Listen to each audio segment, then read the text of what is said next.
반갑습니다. 구름책방 주인 김상호입니다. 안녕하세요. 김문규입니다.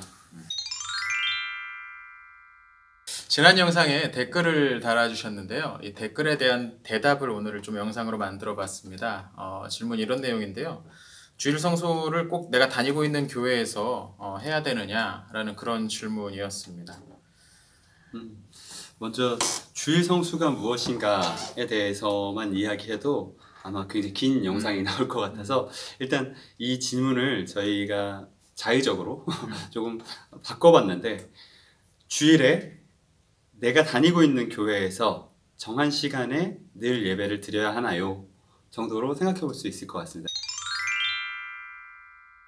혹시 그러면 본교회 말고 다른 교회에서 예배 드려본 경험이 있나요? 저는 선교여행 갔을 때, 그리고 또 해외 출장 중일 때, 해외 출장이 뭐 일주 이상 걸리게 되면은 중간에 주일이 한번 끼잖아요. 그럴 때 말고는 거의 절대적으로 본교회에서 예배드리는 걸 중요하게, 이렇게 경건한 친구입니다. 그런 율법에 매여 있는 사람이고, 또 그렇지만 최근에도 뭐 요즘도 수요 예배에 제가 예를 들면 뭐 다른 곳에서 일을 하다가 늦게 끝나서 제 시간에 본교회를 갈 수 없을 경우, 그럴 때나 아니면 뭐 특별히 어떤 경우에는 새벽 예배를 그렇게 열심히 하진 않지만, 근데 그럴 때 이제 다른 교회를 많이 가보게 되는데요. 저는 개인적으로 다른 교회에서 예배 드리는 그 경험을 되게 좋아합니다. 저도 사실 저는 이제 목사니까 전도 교육전사 목사하면서 본교회 말고 다른 교회에서 예배 드릴 경험이 거의 없었죠. 그래서 군목생활 마치고 나서 잠시 이제 한 반년 정도 필리핀에 있을 수 있는 기회가 있었는데, 필리핀 이제 현지에 있는 교회들 한 번은 뭐 따갈로 예배로 드리는 교회 가가지고 뭔 소리인지 모르고 그냥 앉아가지고 분위기만 느끼고 왔던 적도 있었고, 현지 교회에서는 영어 예배나 아니면은 뭐 한인 교회 같은데 그런 예배 드려봤던 경험들이 좀 있었던 것 같아요.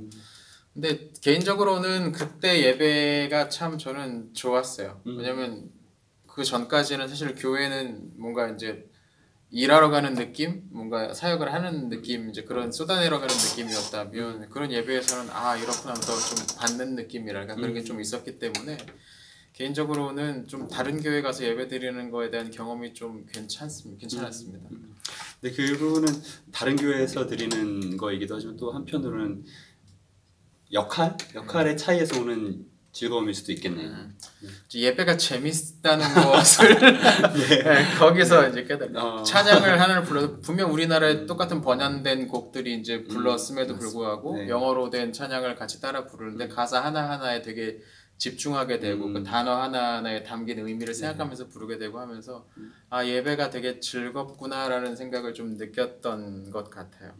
사전에 별로 얘기를 안 하고 촬영을 하고 있는데도 저는 정말 똑같은 경험을 가졌다는 게, 아마 하나님을 믿는 사람들, 하나님을 뜨겁게 사랑하는 사람들, 우리가 그렇다고 뜨겁게 사랑한다는 건 아니지만 그런 분들은 비슷한 경험을 하는 것 같아요. 저도 전혀 알아듣지 못하는 언어로 찬양을 하고 설교를 들을 때도 정말 마음이 뜨거워지는 경험들이 많이 있었습니다. 뭔가 나랑 전혀 다른 곳에 사는 사람들, 나랑 한마디도 통하지 않는 사람들이 나랑 똑같은 마음으로 하나님을, 나랑 똑같은 분을 경외하고 있다는, 그리고 찬양하고 있다는, 그리고 그 안에서 함께 눈물을 흘리고 있다는 사실이 굉장히 벅차게 다가왔던 경험들이 있었습니다.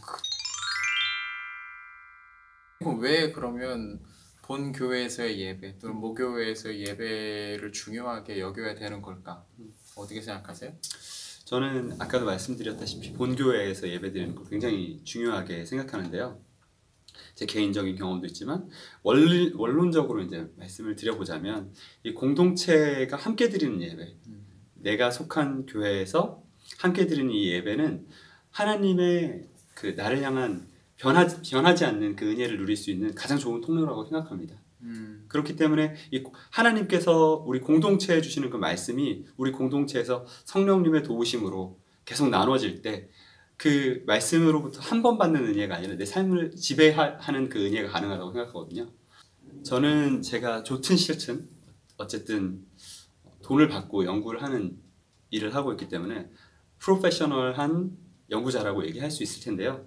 제가 이 연구자의 삶을 지속하려면 제가 이 연구자의 시선이나 연구자적인 사고방식을 지속할 수 있도록 도와주는 어떤 안전장치들이 필요합니다. 그게 저의 경험에서는 이제 매주 있었던 연구 세미나였거든요.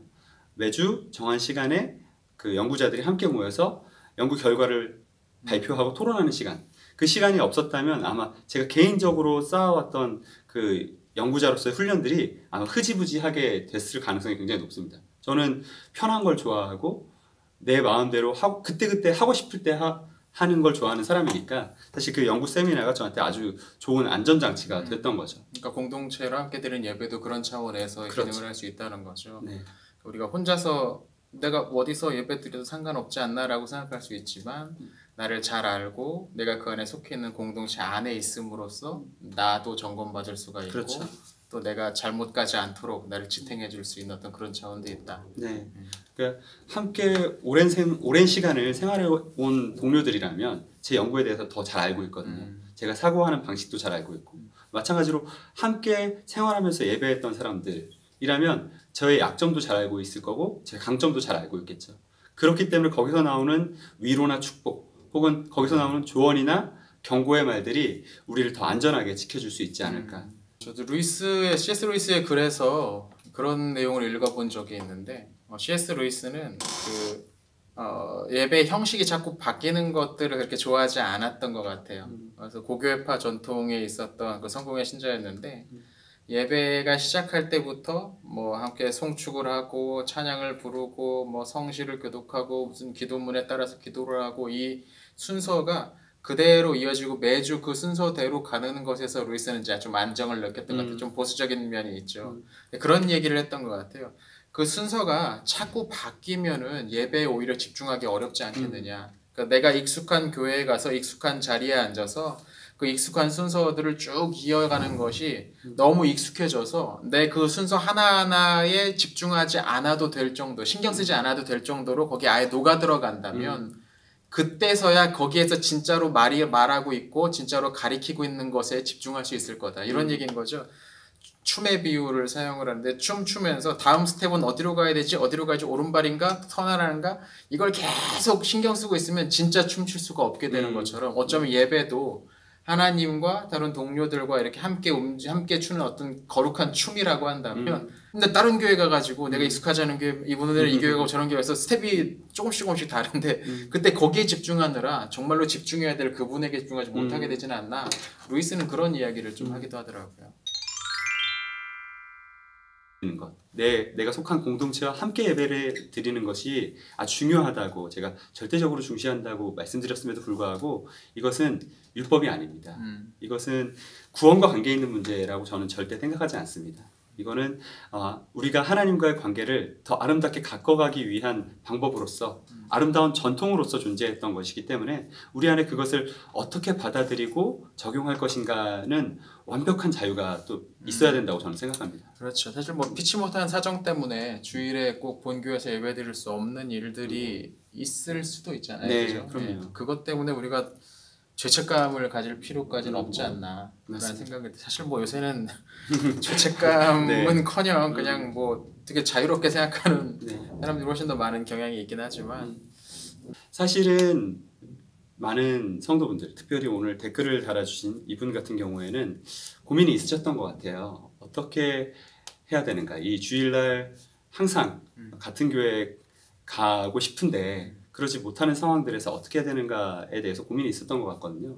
이 고민이 굉장히 장려할 만한 고민인 거죠. 그렇죠. 이런 고민하는 게 대단한 겁니다. 네. 고민 안 하고 안 나오고 말지. 칭찬받을 고민인 그렇죠. 거죠. 그런데 우리가 아마 이 고민하신 분도 그랬을 텐데 피치 못할 사정, 어디까지가 피치 못할 사정인가? 예를 들면 아까 얘기했던 해외 출장 이런 건 정말 피치 못할 사정이라고 해도 되겠죠? 우리가 그래도 되겠죠? 네. 네, 저는 정죄하지 않습니다. 네. 누구나 이해할 수 있을 만한 피치 못할 사정이라는 게 저는 분명히 존재한다고 생각합니다. 그런데 이 질문하는 접근 방식 자체가 이럴 때는 못 가도 괜찮은 거 아니야?가 아니라 사실은 그것을 뛰어넘어서 하나님을 이번 주에도 늘 그래왔던 대로가 아니라 하나님을 이번 주에도 영광 돌리기 위해서 내가 할 수 있는 최선을 다해 가장 아름다운 모습으로 영광 돌리기 위해서 할 수 있는 선택이란 무엇이 있을까?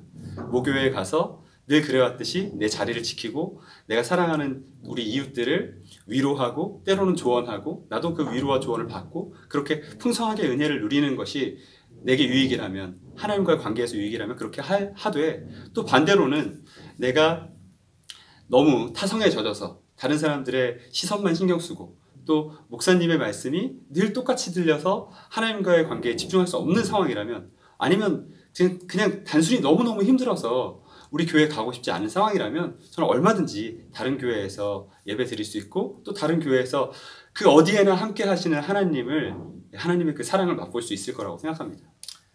사실 뭐 교회에서 사역하는 입장에서 보면 생각할 거리들이 많긴 합니다. 만약에 이제 이런 사람이 교회에서 어떤 뭐 봉사를 하고 있다, 섬김을 하고 있다, 그러면 당분간 제가 다른 교회 가겠습니다. 이거가 사실 쉽지는 않거든요. 신경 써야 될 것들이 좀 많긴 합니다. 근데 네. 그럴 때라도 그걸 어떤 죄라든지 심각한 어떤 뭐 신앙의 변질이라든지 그런 식으로 생각하지 않았으면 좋겠어요. 중요한 건 우리 얘기도 하셨지만 중요한 건 우리의 마음이 어디를 향해 있느냐, 우리 목적이 어디를 향해 있느냐, 방향성이 어디 있냐, 그게 중요한 거니까 우리가 하나님을 향하고 있다면 그 안에서는 뭐 모든 것들을 할 수가 있겠죠. 그게 제대로 갖춰져 있다면 뭐 한시적으로 또는 뭐 당분간 뭐 얼마든지 다른 교회 가서 예배하는 것도 크게 무리가 되지는 않을 것 같습니다. 목사님으로서는 하시기 굉장히 힘든 이야기였을 텐데 대개의 경우 많은 목회자분들이 하나님을 향한 열정 때문일 수 있겠으나 우리 교회에서 일꾼을 잃어버리는 것에 굉장히 집중을 하시는 것 같아요. 사실 그 일꾼의 마음, 그 일꾼 하나를 전부로 생각하지 않고 우리 교회의 일부로 생각하니까 그런 실수를 종종 하게 되는 것 같은데 저도 그렇고요. 사실은 그 사람 입장에서 그 사람의 영혼을 위해 무엇이 옳은가 또 무엇이 더 좋은가를 생각한다면 공동체도 살아날 수 있고 그렇게 자신을 대해주는 공동체를 어떻게 그리워하지 않을 수가 있겠어요. 그러면 모교회를 벗어나면 안 됩니다. 반드시 우리 교회에서 예배드려야 됩니다가 아니라 힘들면 다른 교회 한번 다녀오세요. 아니면 다른 교회를 통해서 한번 각성하고 오세요 라고 할 때 아닙니다. 저는 우리 교회가 제일 좋아요. 이러는 그런 훈훈한 모습도 나타날 수 있지 않을까. 너무 순진하죠. 네, 좋은 질문 감사합니다. 또 다른 질문 해주시면 저희가 열심히 고민해서 또 좋은 대답하기 위해서 노력하겠습니다. 다음 영상 또 기대해 주세요. 고맙습니다.